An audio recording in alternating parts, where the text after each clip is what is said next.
Hello YouTubers and gamers, Patricia and Ambrose here. Today we're going to be reviewing Assassin's Creed 3, but before we get started, first I'd like to address a question that many people ask, and that is, do I need to play the old Assassin's Creeds before I play Assassin's Creed 3? Well, to answer that question, I would say yes, because you will be able to understand the full story while you play Assassin's Creed 3 if you play the old ones. Also, the old games are fantastic.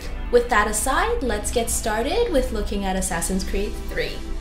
Assassin's Creed 3 is a sandbox-style action-adventure game developed by Ubisoft Montreal and published by Ubisoft.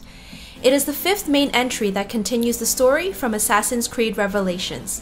Same as the previous Assassin's Creeds, you will follow Desmond Miles on a journey into his ancestors' past to unravel hidden artifacts and more information on the events between Templars and Assassins through the guidance of the first civilization. The memories are all separated into sequences, just like before, and you are able to attain full synchronization upon fulfilling the more challenging conditions the memory requires of you. The game takes place between 1753 and 1783, during the American Revolution, and there are three vast areas you are able to explore, which include Boston, New York, and the American colonial frontier.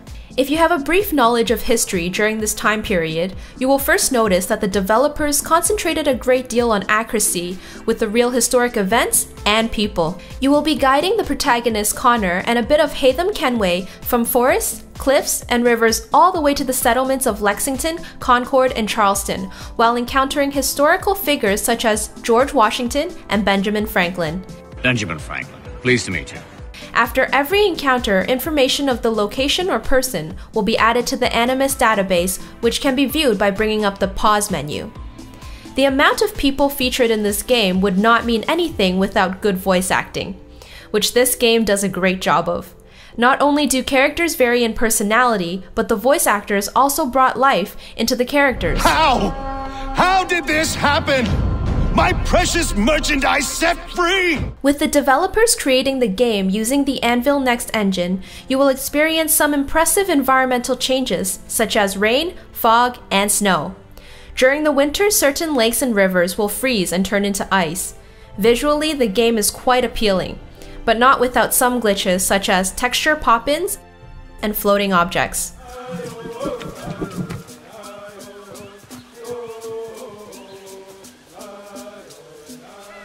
So, what about the gameplay? Is there any new features? Yes, the gameplay in Assassin's Creed 3 is great, with new and improved techniques and mechanics, and also returning features. The game starts off slow, refreshing you with the basic techniques such as leaping, climbing, eagle vision, and stealth assassinations. And throughout the first few sequences, majority of your tasks will be scavenging items and tailing people. The first new aspect you will encounter is lock-picking in the first mission, while controlling Haytham Kenway. As opposed to simply walking up to a chest and holding a button to open it like in previous Assassin's Creeds, you will be required to pick a lock utilizing a couple of tools. As you board your first ship, you can find the first board game player, which is one of the few minigames you can trigger optionally throughout the journey. One of the biggest additions in Assassin's Creed 3 is animals and hunting. Shortly after you start off Connor's story, the game will show you how to catch a variety of animals in the wild, including deers and hares, using tools such as snares and bait. Upon capture, Connor will kill the animal and harvest its body parts, which can be sold at markets. You are able to pick up clues to find certain types of animals in the area. Doing so will highlight regions on your map where the type of animal can be found. There are also bears and wolves, which cannot be caught. Instead, they act as hostile animals that will attack you. Not only are there animals in the wild, you will also find some dogs, pigs, and hens roaming about the cities. As the game introduces you to combat in the first few sequences of the game, you will notice quite a few major additions to the mechanics of it. Firstly, counter works relatively the same, with some tweaks. You must press a button right before you are struck to block it. Upon blocking, the animation will go into slow motion, and you are required to input your next move. Different enemies require different methods of defense, such as using defense break. A neat little cosmetic addition is that Connor will be covered in blood after a huge fight.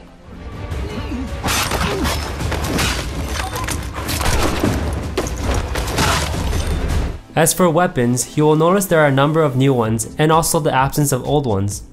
Crossbows are now replaced with muskets and arrows.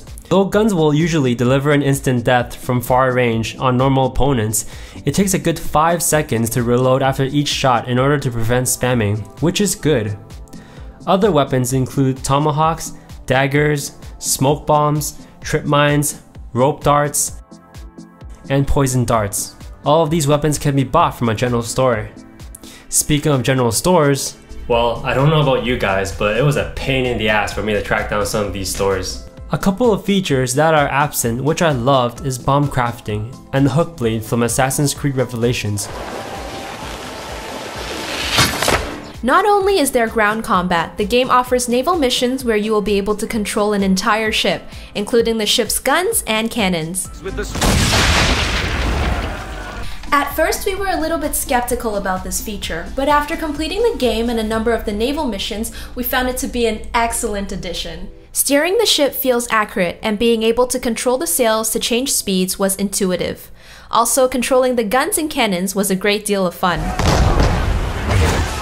There are many returning gameplay features in Assassin's Creed 3, which include pickpocketing, looting bodies, eavesdropping, I'll wager our little holiday here is just about ended. fast travel, and climbing high buildings to synchronize with the area.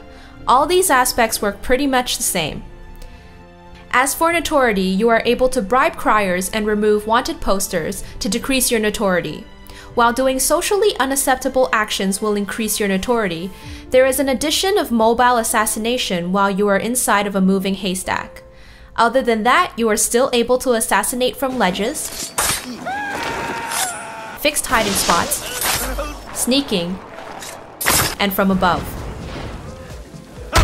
After a stealth assassination, Connor can throw bodies into the water or hide them inside of a haystack or a bush in order to avoid suspicion. When Connor assassinates a high-ranked target, the good old white amidst background pops up, followed by confessions and last words from the dying target. I absolutely love those sequences and find them very important to the story. Damn it. I thought I'd at least live to see another day. Another returning feature are recruits. Similar to previous Assassin's Creeds, you are able to recruit and level up a team of assassins ready to back you up upon your request. Throughout your journey, you will run into a number of oppressed civilians, and the game will give you the choice whether or not to help them. Some of these situations include unjust executions and theft. Some things that you will not find in Assassin's Creed 3 is the little defend your castle minigame that was in Revelations. After completing the game, there are a ton of things to do for some great replay value. You can finish collecting almanacs pages for Benjamin Franklin, collect all the eagle feathers, complete all liberation and courier missions, and take over Templar forts if you haven't already done so. Connor has a number of alternate outfits which can be unlocked after completing certain tasks. But the thing that you'll probably be going back the most for is the multiplayer. The multiplayer is lots of fun, with modes including free-for-all, team objectives, and the new Wolfpack mode.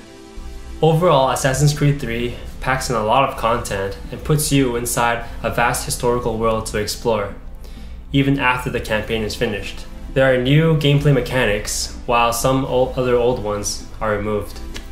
And with great voice actors breathing life into each character, this game offers the player an immersive experience. Though we felt that there could have been better pacing in the game, like for instance, the beginning of the game could have run a little bit faster, though some of you might enjoy the slower introductions. Anyways, that's all for this review. If you liked it, please rate, comment, and subscribe. Thank you. See you all next time.